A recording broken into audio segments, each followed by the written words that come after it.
Welcome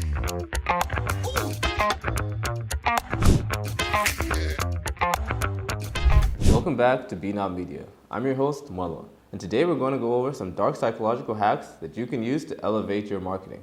Now, as a marketer, we hope you use this information to be ethical and responsible. And as a potential customer, we hope you use this information to understand when potentially you're being manipulated into making a decision that you otherwise wouldn't have.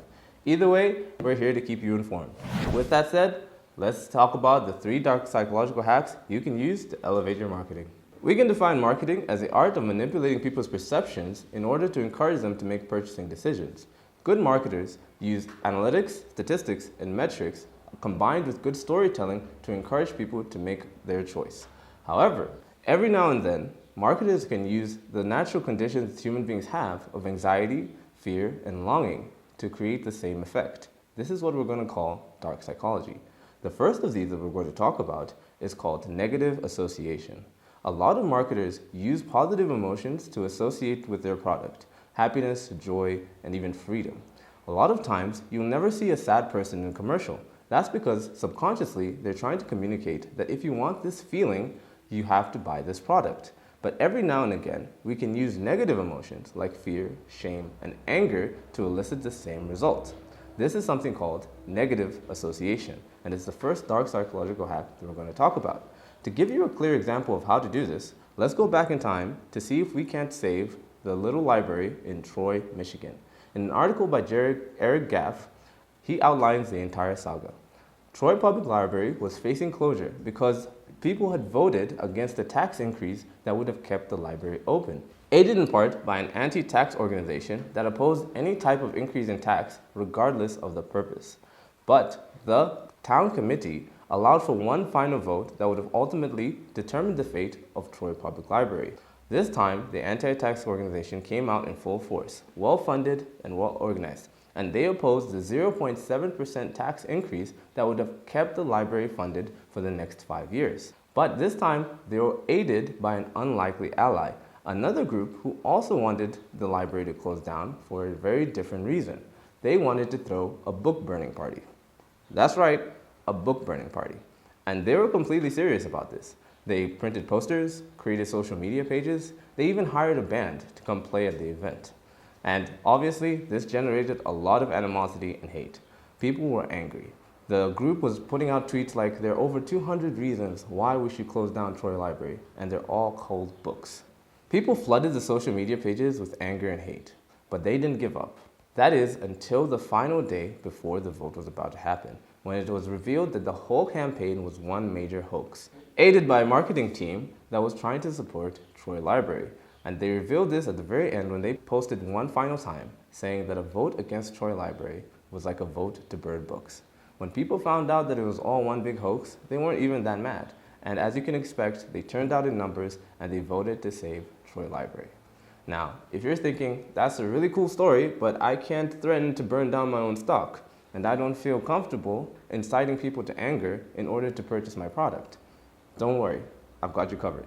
You see, the true purpose of the book burning campaign wasn't to incite anger or violence. In fact, it was a byproduct, but not the central objective. The objective was to shift focus away from things that people didn't want, which was paying more taxes, and towards what actually mattered: saving books and the library in which they were housed. Oftentimes, business owners don't have a problem with having a bad product, but they still don't see sales. This could be because people are hyper-fixated on the obstacles in between them and the product. Let's say, for example, you own a commercial gym and you don't see a lot of memberships. So this could be because people aren't willing to come early or later after work. It could also be because they've never been to a gym before and they feel a little scared, or any one of a number of completely valid reasons. What you have to do as a marketer is try to get people to focus away from the obstacles in front of them and towards the end goal. We can do this through positive association by telling people what they stand to gain. They'll look good, they'll feel good, their future self will thank them for investing in their health. Or we can use dark psychology and try to get them to focus on all the things that they're going to suffer if they don't make a decision. For instance, we might create a marketing campaign that asks people if their past self would be happy with the condition that their current self is in, or if their future self would be happy about paying medical bills when they just needed to invest in their health when they had the chance. This way, we're using shame, fear, and guilt in order to motivate people into making a purchasing decision. This is what we call negative association. And if you do this effectively, people will be lining up to give you their money. The next dark psychological hack we're going to talk about is called scarcity. This deal ends soon. Buy while stocks last. Have you ever noticed that no matter what it is you're trying to buy or when, there always seems to be a sale that's about to run out? This is a tactic the marketers use called scarcity, because despite the fact that not all rare things are valuable, it's very rare to find something that is valuable and also in abundance. To explain this, let's take a look at the McRib. The McRib is a seasonal menu item that McDonald's has every year. And every year is only available for a limited time. And because of that, it incites a lot of hype and a lot of anticipation. When it's available, people line up to buy them as soon as they can because they don't want to miss out on a once-in-a-year opportunity. This is despite the fact that the McRib is not a difficult menu item to actually create. In fact, the first time it was taken off the McDonald's menu in 1981 was because it wasn't doing well in sales, and so they brought it back for a limited time offer. Now, because of this, they created scarcity. They created a sense of panic and urgency in their audience that encouraged them to go buy as soon as they could. The McRib in and of itself is a tactic the marketers use all the time to a different or lesser effect. If you go online on Amazon, it'll always tell you how quickly you could have your item if you were to buy now. This ticking clock effect encourages people to take action immediately. So, how can we encourage people to take action by creating a sense of urgency and anxiety in the market? Now, you might be thinking that you have plenty of stock and you have to make sales year-round. You can't artificially create urgency. Don't worry, I've got you covered. The point of the urgency effect or the scarcity effect is to communicate the value of the product. The more time that you can restrict, the more likely people are to make a purchasing decision. For example, let's say you own a wine store and you want to sell a particular bottle. If you only have 10 kinds of that bottle, then that communicates value. But if you had the same bottle and you had 100 of them, well, then people won't think it's valuable because it's in abundance. This doesn't mean that you can't create urgency. People do this all the time. Here's an example of how you can use urgency in order to encourage your audience to make a purchasing decision. You can have a discount for your bottle of wine that reduces the more people buy it. So for example, you can start with 20% off, and then every time 5 people or more make a purchase, reduce the discount to 15%. The more this goes on, the more people are encouraged to make a decision because they're less likely to get the deal. A lot of people are worried about making a purchasing mistake. However, when you create a sense of urgency, they become more afraid that they're going to miss out on a great deal that they'll never get again. So, if you do this correctly, you will see a lot of sales in a short period of time. This is how we can use scarcity to communicate value and also to encourage people to buy. The next dark psychological hack that we're going to talk about is called social proof. Social proof is a way of communicating to people that their tribe has already made this decision, and therefore they have to jump on board the train before it takes off and leaves them behind.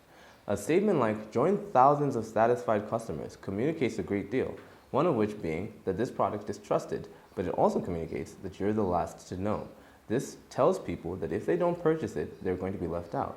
Human beings naturally want to feel connected and part of a tribe, because if they're outside the tribe, that's where people die and suffer. And so, when you create a sense of an artificial community, people want to join that community so as not to feel left out. For example, let's take a look at the dating app called Bumble. In a now famous interview on a podcast, the CEO of Bumble communicated in their early days of marketing, they would send students 15 minutes late into a lecture wearing a Bumble t-shirt. When they did this, despite the fact that they were a relatively new app without a lot of users, as soon as people saw this person, they assumed that other people were using this app as well.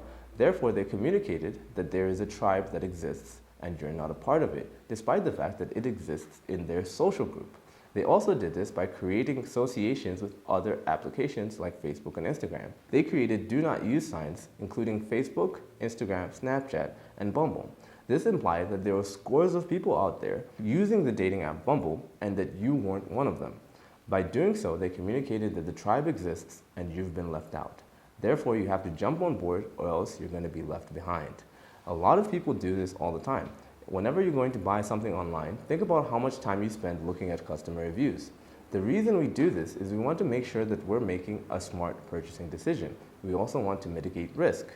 That's why we use social proof as a means of communicating to people that they're making the right choice. This is why user reviews and influencer marketing is such a big trend nowadays, because people want to see other people who are like them using the product.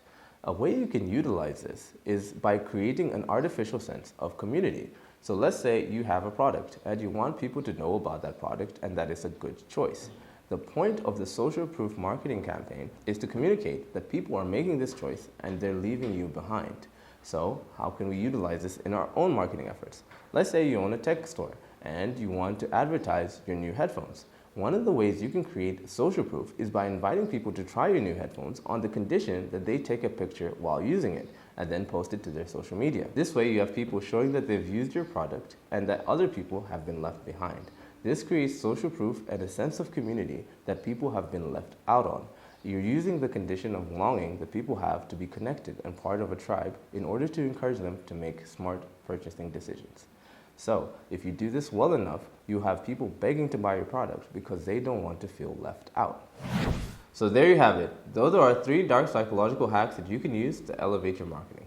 Now, this isn't a comprehensive list, and if you want to learn more about marketing, make sure you follow the Bnop Media YouTube channel, and if you want to find out the mistakes that you're making in your marketing that's costing you thousands, click on our previous video that outlines all the mistakes you're making and how to fix them. Until then, I'll see you in the next video.